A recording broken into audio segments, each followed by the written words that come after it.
Okay, today we're going to talk about Chapter 30, Lesson 1. We're starting 30, which is the Vietnam era, so around 1960 to 1975 we're going to go through.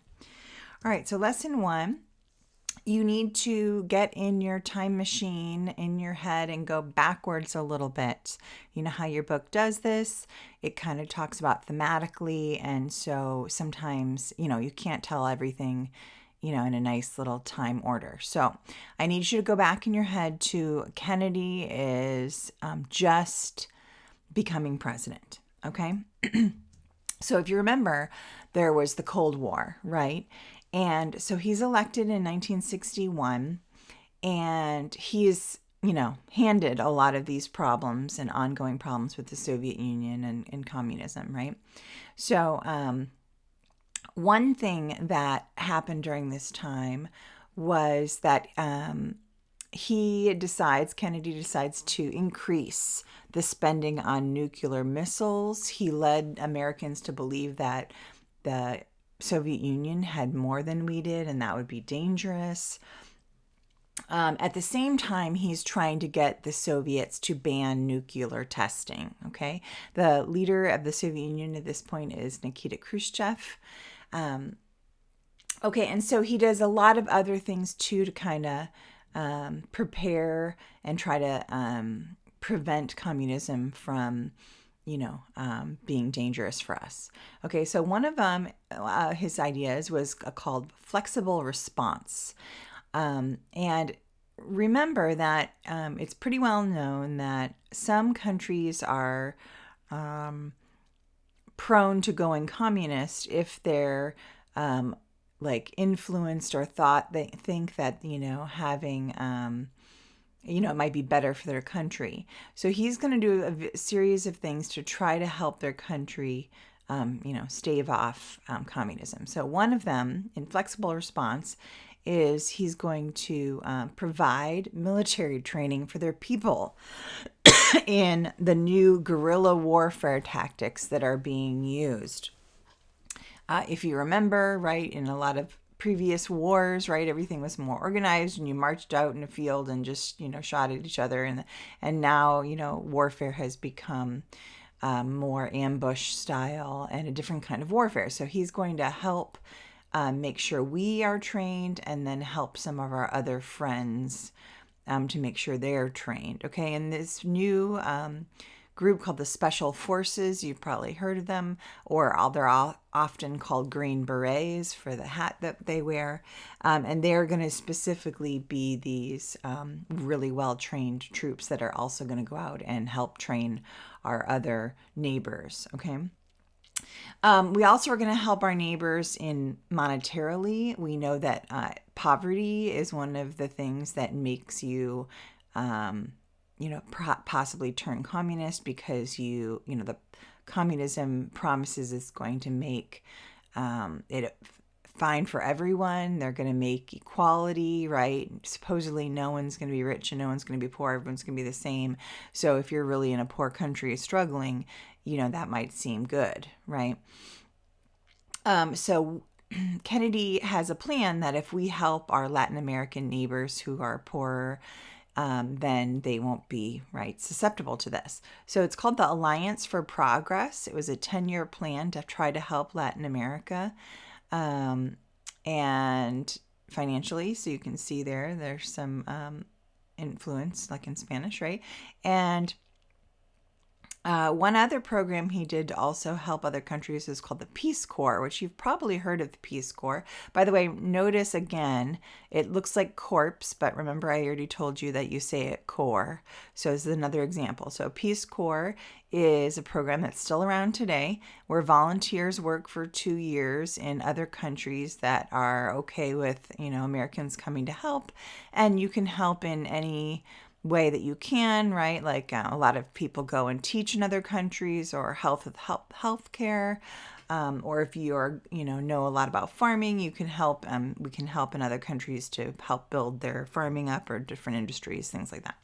Okay, so that's still going today, but that started because of Kennedy. All right, so Kennedy has a lot of issues during his presidency. So first of all, right when he took over, one of the first things he's told is, "Oh, Eisenhower was already, planning to do this, and the CIA has already been training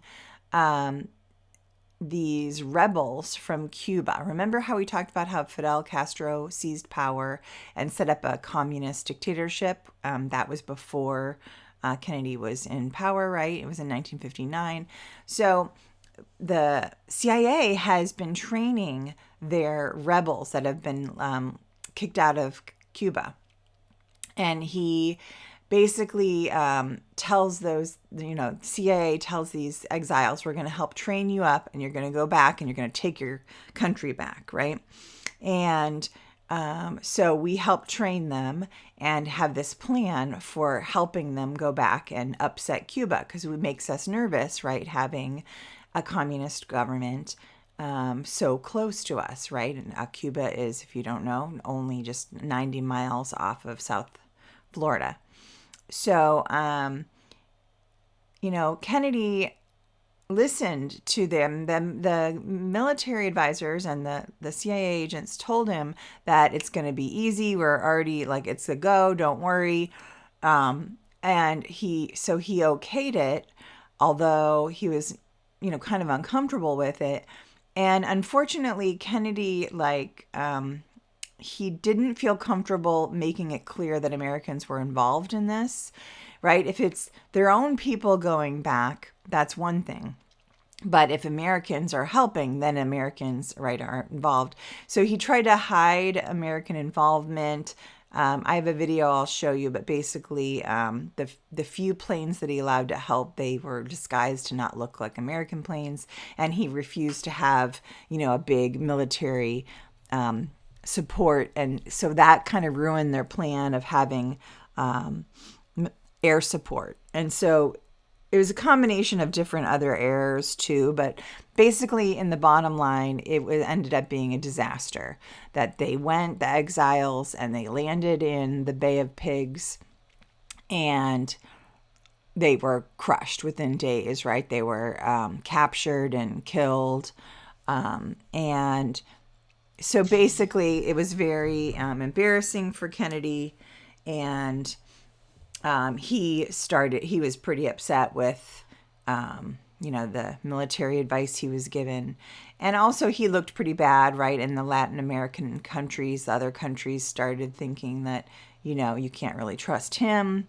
And probably the worst thing, the Soviet leader, Khrushchev, thought that Kennedy looked weak, right? And if you are a weak leader, then a Soviet is definitely going to take advantage, okay? And so that's going to end up happening. Okay, so let's go on to the Berlin Wall. So you guys had talked about this before. You had thought maybe, remember when we were talking about Germany and after World War II, it was kind of split in half. West Germany was where the Allies all were still, and East Germany were where the Soviet Union controlled, do you remember?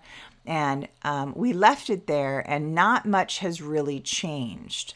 And so it's been 16 years, and the Soviets are getting more and more unhappy that there are still Allied troops there in East Germany, especially in Berlin. Do you remember Berlin?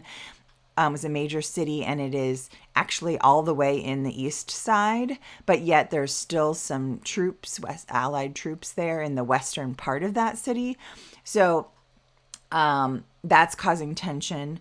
Also, West Germany is like backed up by the Allies, and the Eastern obviously is communist. And so East Germany is not as good, right? And so people keep fleeing East Germany and going to West Germany, and that's going to ruin their economy, right? Especially with the people who are the smartest or the most skilled and everything keep leaving, and that's bad for their country. And so they kept fleeing across the border to the western side. So finally, they're so fed up with all this that the Eastern German government, which is, backed by the Soviets, they start building without warning this border wall right down the center of the city, from east to west. So this is in Berlin, right? And basically it separated people, like some of your family members could have lived on the other side and friends, and they basically just closed it off and said, that's it, you can't just go wherever you want, right? We're going to make it hard for you to escape and go to the other side. And they had guards there blocking it, and they would shoot you down. I have a video to show you about this too, but so that lasted for a really long time. That wall didn't come down until 1989, and it became a huge symbol of communist repression. And so if you get to go to DC next year, it will, you'll see there's a piece of the wall that we usually go visit, because now everyone, when it finally got taken apart, people kept parts of it as, you know, a symbol of like, let's never let this happen again, kind of thing. Okay. All right. The Cuban Missile Crisis. So 1962 in Cuba, American spy planes see that the Soviets are building nuclear missile sites along the coast of Cuba, and they are well within range of bombing the United States. And of course, that freaks America out, right? And so Kennedy's solution is to tell the Navy to blockade Cuba, right? And we've talked about blockade before. He's going to like surround Cuba and not let anyone in or out. And he says he's going to do that, right? And it will have an economic effect. It could like have a starvation effect if you do a blockade long enough, right? And he says he's going to do that until the Soviets remove their missiles, right? We are not standing for that threat. He also says if they attack any of our neighbors, right, anyone else in the Western Hemisphere, we will also consider that an attack against us too.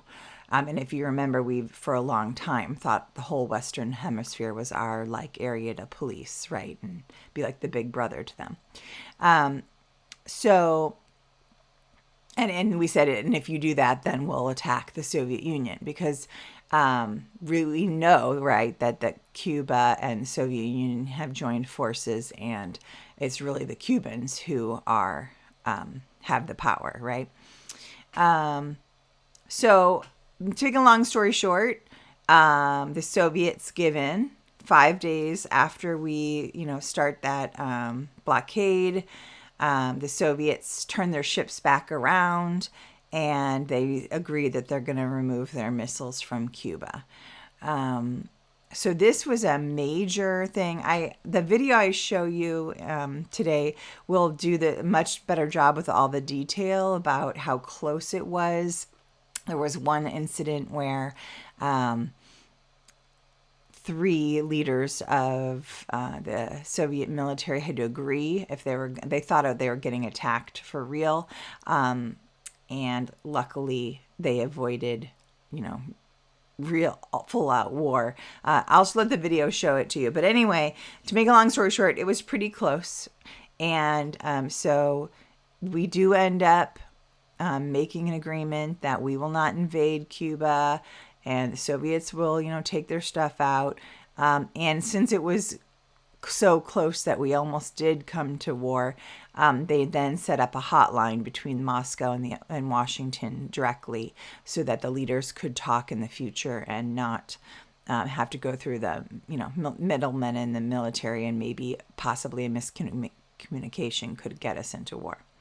And we also signed a treaty with the Soviet Union banning nuclear tests in the future. So this is like basically the ultimate crisis of the, Cold War, and it was a pretty close thing, but the Cuban missile crisis, was avoided in the end.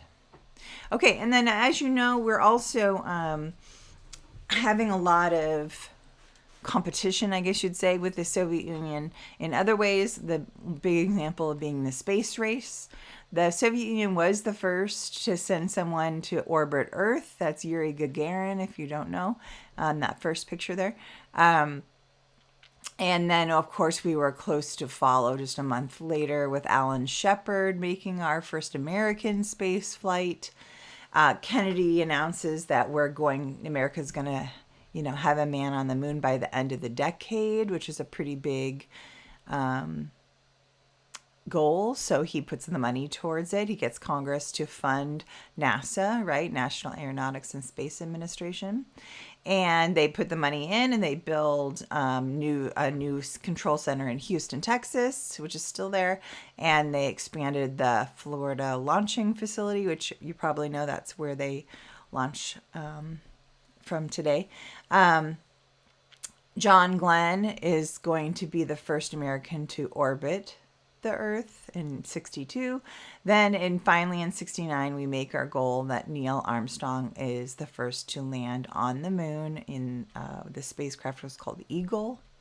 And I'm sure you've heard the famous quote he says when he's on the moon. That's one small step for man, one giant leap for mankind. I'm sure you've heard that. And so we were very successful with NASA. By the end of what they called the Apollo lunar program, by 72, we had 10 different Americans landing on the moon.